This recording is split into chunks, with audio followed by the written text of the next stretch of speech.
I am Kang! You talk to ants.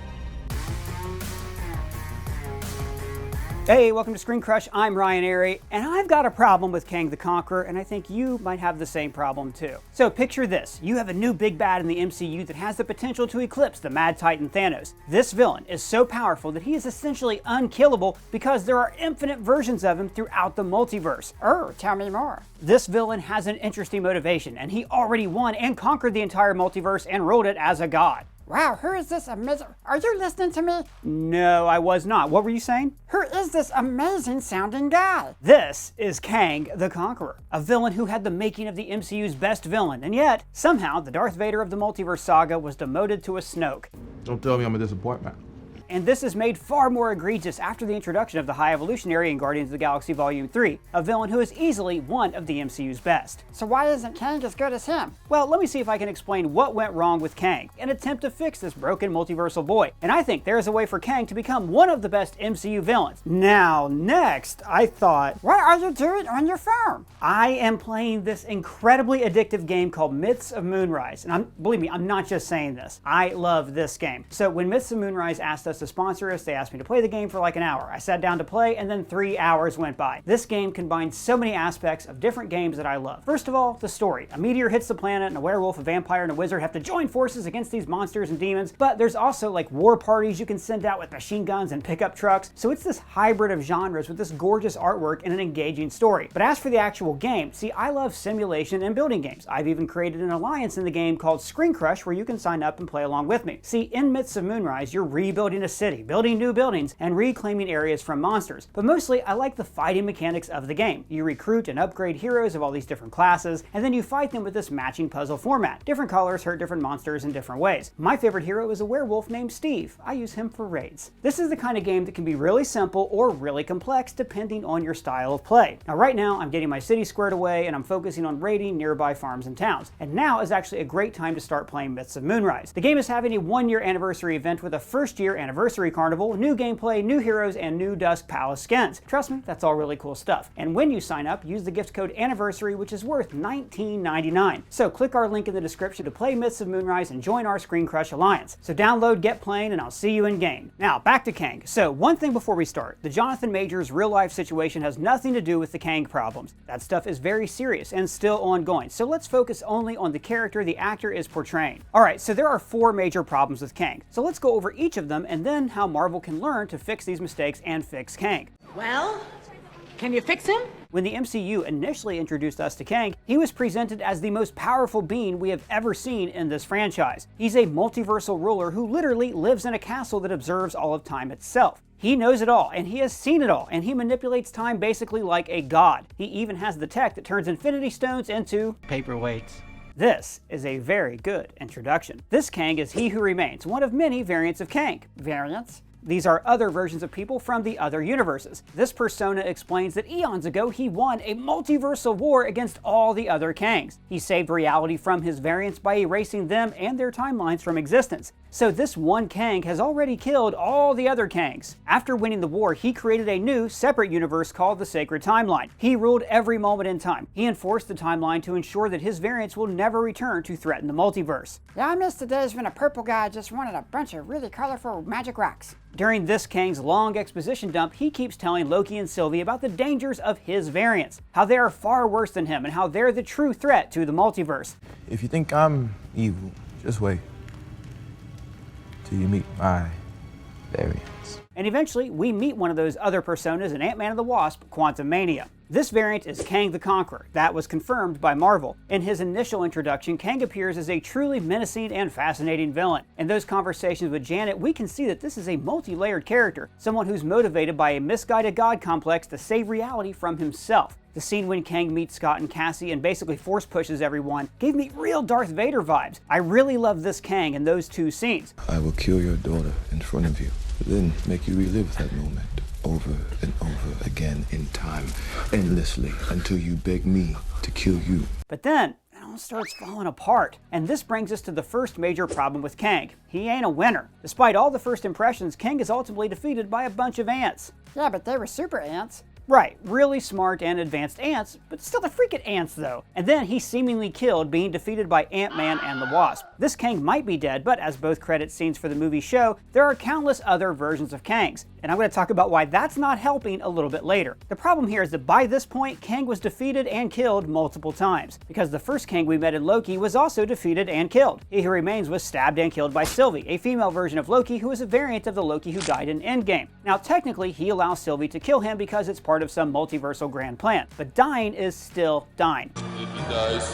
he dies. And this isn't even the first time a Kang was defeated, as this variant explained that he already killed all the other Kangs eons ago, including Kang the Conqueror. This other Kang loses before he was even introduced. He was beaten by his other variants and exiled to the quantum realm. Then Janet Van Dyne outsmarts and traps him in the realm. That's 2 embarrassing defeats before he even meets the titular character. And finally, Kang is defeated by a bunch of ants and 2 heroes who aren't even considered to be very powerful in the MCU. And according to Marvel, this wasn't some rando Kang. This is the Kang the Conqueror, the advertised big bad of the Multiverse saga. I mean, literally, his name is on the title of Avengers 5. In fact, the original scrapped ending of the movie had Kang survive and escape the quantum realm. Marvel changed this ending, though, and seemingly changed their minds. So wait, he's not Kang the Conqueror anymore? Buddy, I have no idea, but I guess we should consider him as Kang the Exiled. More like Kang the Lame. Lame, lame, lame, lame, lame! Unless this Kang will return. Now, we actually have a couple videos theorizing on how he could still be alive. Regardless of possible resurrections, this car is Kang's momentum. I am Kang! Metaphor. And let's be real here, Quantumania didn't need Kang. It sort of feels like Marvel threw Kang into the quantum realm as just a mandatory, mediocre way to get more eyes on an Ant-Man movie. Something that didn't work and actually backfired. Because Kang was relegated to spouting exposition to get the audience pumped for Kang Dynasty and Secret Wars. MODOK should have been the only villain. He fits so much better because he shares history with the Ant Team. In fact, just focusing on MODOK would have made for a much better movie. A guy dressed like a bee tried to kill me in my room when I was 6. I've never had a normal life. Even with that big, horrible CGI head of his. And his really tiny butt. Yeah, I'm like scarred for life after seeing that. Now, in theory, villains can lose and still be taken as serious threats. In the comics, supervillains are defeated all the time. Sometimes they're killed and returned to life. This nature of storytelling, though, doesn't really work in the MCU. Loki, for example, can lose in the first Thor and then return as a threat that assembles the Avengers. That works because Loki was never advertised as a Thanos-level threat. And speaking of that wacky Titan, he illustrates the second big problem with Kang, and that's the inconsistent menacing factor. Born to be bad. Yes, we are. Ooh, you're so scary. The Infinity Saga teased Thanos a lot, and he spent most of the time just smiling at the camera. But when he finally arrived in Infinity War, he lived up to all the hype, and then some. In just his first introduction, Thanos cements himself as the biggest, most powerful, most terrifying villain we have ever seen in this franchise. In contrast, there's Kang the Conqueror. In one scene, he mows down entire armies and universes. In another, he's easily defeated by ants. He kills a bunch of quantum people, but he conveniently forgets about his blue decimating beams whenever he fights the main heroes. He tells us about all the Avengers he's killed in the past, and yet he can't kill even one member of Team Ant-Man. And the worst part, he keeps losing. Look at that face. This is the face of a loser. Oh, what a loser! He kind of reminds me of Ultron. He was very menacing at first, but throughout the movie, he kept losing over and over again. To clarify, powerful villains aren't automatically good. Ronan was pretty strong, but does anyone think he was a good villain? Yeah, which one was he? The blue guy or the dark elf? My point exactly. A good villain doesn't always need to pose a physical threat to the heroes. Zemo is one of the weakest villains in the MCU, physically I mean. He has no powers, no special tech, and yet he devastated the Avengers with just a book and a cassette tape. I know that road. What is this? This is true power. A villain must be mostly successful to be truly menacing. But it's also about having a strong presence. The High Evolutionary doesn't win a lot in Guardians 3, but he dominates our attention. We have to take him very seriously and be terrified of what he could do to our beloved heroes. Kang's initial introduction is quite impressive. One of the most impressive aspects of Kang, both in the MCU and in the comics, is that he's just a man with really advanced tech. You're just a man. Flesh and blood. He's untouchable. He's a master of time. He has a strong presence even without shooting laser beams from his hands. A good villain's actions speak louder than any words, and yet Kang feels like he's all talk. He's basically his own hype man without ever really living up to any of it. And this brings us with the third major problem with Kang: too much talking. You talk too much. Never shut up. One of the basic rules of storytelling is show and don't tell. When Kang the Conqueror meets Scott for the first time, the movie attempts to make him more menacing by him recounting all the countless Avengers he's killed many times in the past. But the movie doesn't show us any of that. It's all talk about things he did off screen. And yet, he kind of forgets to do all that in the actual movie. Or we see him destroying other universes. True, and that's a good start. But here's an idea. Instead of having Kang talk about all his far more impressive deeds that happened off screen, why not show them in a flashback? They didn't even need to bring back the actors for cameos. Just show Kang killing Iron Man while he's in the suit. Show Cap's broken shield and Thor's hammer. Have a CGI Hulk or Captain Marvel get eviscerated by Kang. Show me. Or, better yet, Kang needed to kill someone significant in the movie and not just in a flashback. Now, I'm not saying that Scott needed to die, although that really would have redeemed this Kang. But imagine if Kang killed Hank or Janet. Or heck, what if he'd killed Cassie? God, that would have been a shocking blow. The other problem with all of this talking is Kang's consistent hyping of his other variants. A lot of me. A huge chunk of the 6th episode of Loki is dedicated to a massive exposition dump by Kang about the other Kangs and the multiverse. And while much of it is interesting, its only purpose is to teach things that will only matter in the later stages of this saga. The multiverse world building is very ambitious compared to the Infinity Saga. At times, too ambitious for its own good, to the point that it becomes tediously convoluted storytelling. Is this going to be on the midterm? No. Well, maybe. Yeah. Yes, but prepared. Both Kang and He Who Remains say that they must kill their variant and rule as tyrants because that is the only way to save the multiverse. Now, this is an interesting motivation. In fact, it's one of the best things about Kang. Unfortunately, it feels like a lot of empty hype, since not only these other Kangs did not live up to their hype, they actually made us much less excited about the future. Oh no, how will the Avengers defeat this cartoonish baddie Pharaoh Kang? Or the old Kang with the big hat who speaks like Yoda? Or, should we really be that worried about blue cyborg Kang? Come on. Every single Kang among all these infinite variants look nothing like the next Thanos. Seriously, look at all these puny Kangs, all teleported in like they're making a video game entrance. What is this, Fortnite or the MCU? But there's so many of them. I don't care if there's a gazillion of them. Even the idea of all of them building a multiversal army isn't getting me hyped for their future. This collection of Kangs is meant to represent the Council of Kangs from the comics. The thing is, though, that this group never had any major role in the comics. In fact, they're usually killed off really easily. There are only a few truly important Kangs in the comics: the Prime Kang, as well as his future self Immortus, and his younger variant, Iron Lad. This Kang is meant to be Immortus, but he only looks like him. Right now, he's just sort of an old Kang that seems like he stole his outfit from the Trade Federation. She can't do that. Shoot her or something. Now sure, Marvel could end up introducing a whole new Kang the Conqueror for Avengers: The Kang Dynasty and Secret Wars. And he will be the worthy big bad that we have been waiting for since Kang's introduction. This might fix Kang, but it also might create a very big problem, which is also my fourth and possibly biggest problem that basically completely breaks the MCU's Kang. In theory, introducing a new Kang isn't such a bad idea. That's sort of Kang's thing in the comics. This is what makes the multiverse so fun. You can have countless unique and strange versions of the same character.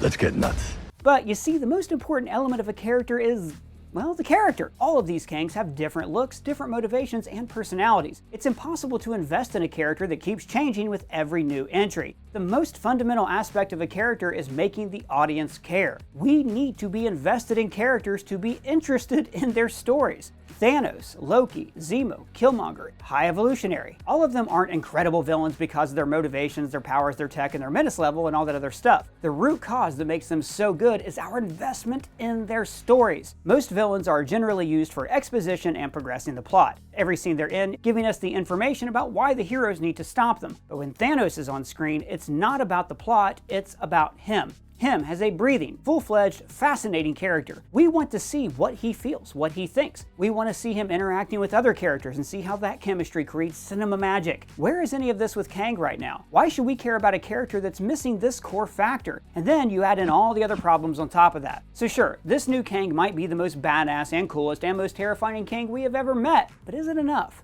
Buddy, you're just a cheap knockoff. I'm the upgrade. Well, if we're all being real, audiences have this wonderful ability to forget and forgive when studios give us a shiny new toy. So I guess time will tell. But you see, Marvel already did something like this with Thanos, and it kind of didn't work. Thanos in Infinity War was perfect, and we were fully immersed in his story. But then he's killed and we're introduced to a different Thanos, the younger version of him from the past. And honestly, this is a copy of Thanos, and it's simply not as good as the original. He's mostly there to create a conflict for the climax of the movie, so there could be that big battle where all the heroes assemble, and that's mostly it. And it's fine, because that's a small price to pay for the portal scene. But this scene encapsulates it all. You took everything from me. I don't even know who you are. This younger Thanos doesn't even know Wanda. All the heroes are strangers to him. He didn't experience what happened to his future self. So this removes much of that personal conflict or history with the Avengers. But we forgive this lesser version since Infinity War Thanos already did all the heavy lifting. Marvel seems to be doing something like that with Kang, but in reverse. They're introducing a lot of misdirected copies while biding their time to introduce the true Kang in Avengers 5 and 6. I love the idea of introducing Kang in Phase 4 and then developing his character over the course of multiple movies and shows. However, rather than developing a character, the MCU is exploring an idea. I'm an idea. They are using the Kangs for world building. The thing is though, Marvel already has the perfect Kang, and he's been there from the start. A variant with an interesting motivation and a strong presence, and that is He Who Remains. He already won. He lives up to his potential since he conquered the multiverse. And this is how Marvel could fix Kang. Forget about all the other Kangs. He Who Remains is the true villain of the Multiverse saga. Yes!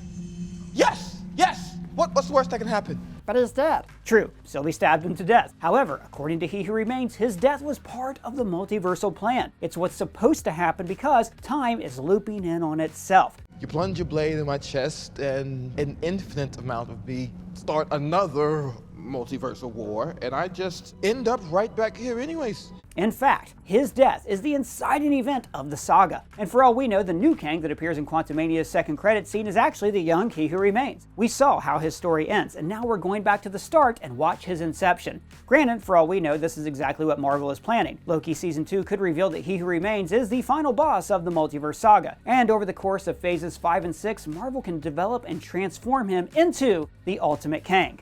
And this is very interesting because we already know that this Kang is destined to win. According to He Who Remains, his sacred timeline is the only way to save reality. The other Kangs will wage a multiversal war that will threaten reality, and he is the one who saves it. And it's not just the Kangs. Many heroes are threatening the multiverse even without intending to, like Doctor Strange and Spider-Man with that botched memory spell that nearly shattered every reality. The Scarlet Witch invaded and killed the mightiest heroes in another universe, leaving it defenseless. And don't forget about the incursions. Yeah, what are those again? Well, I'll let the smartest man alive explain that one. An incursion occurs when the boundary between two universes erodes and they collide, destroying one or both entirely.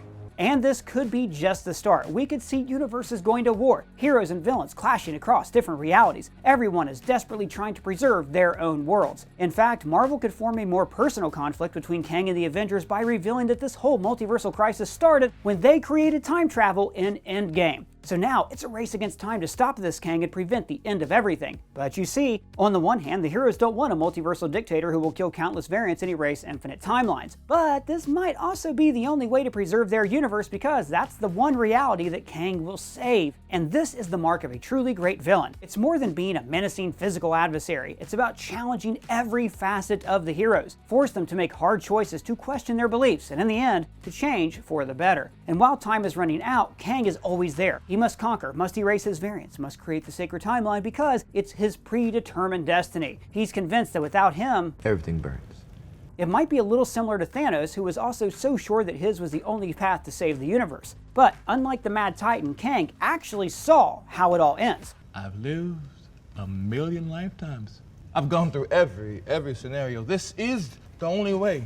It parallels Steven using the Time Stone to find that one and only outcome to stop Thanos. And to cement this, I would have this Kang show up to a meeting of one of the lame Kangs and just wipe them out. Just imagine Kang unleashing his power on them like Darth Vader in Rogue One's hallway massacre. And remember that earlier I spoke about the menacing factor? He Who Remains has this silent, ominous presence about him. This guy literally controls time. He even created the TVA, a time police force that are located inside of a realm that turns the Infinity Stones into Paperweights.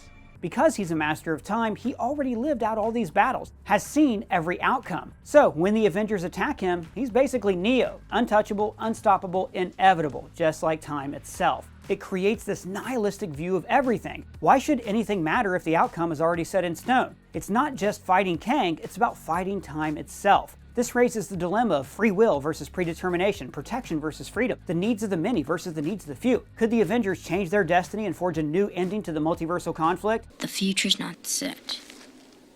There's no fate but what we make for ourselves. And there you have it. I just fixed Kang the Conqueror. Bravo! And just a reminder, everybody, to join my ScreenCrush Alliance on Myths of Moonrise. Download the game with this QR code or use our link in the description below. What do you guys think about Kang so far? Do you have any problems with him? And what kind of Kang are you hoping we see in Kang Dynasty and Secret Wars? Let me know down in the comments below or at me on Twitter. And if it's your first time here, please subscribe, smash that bell for alerts. For ScreenCrush, I'm Ryan Airy.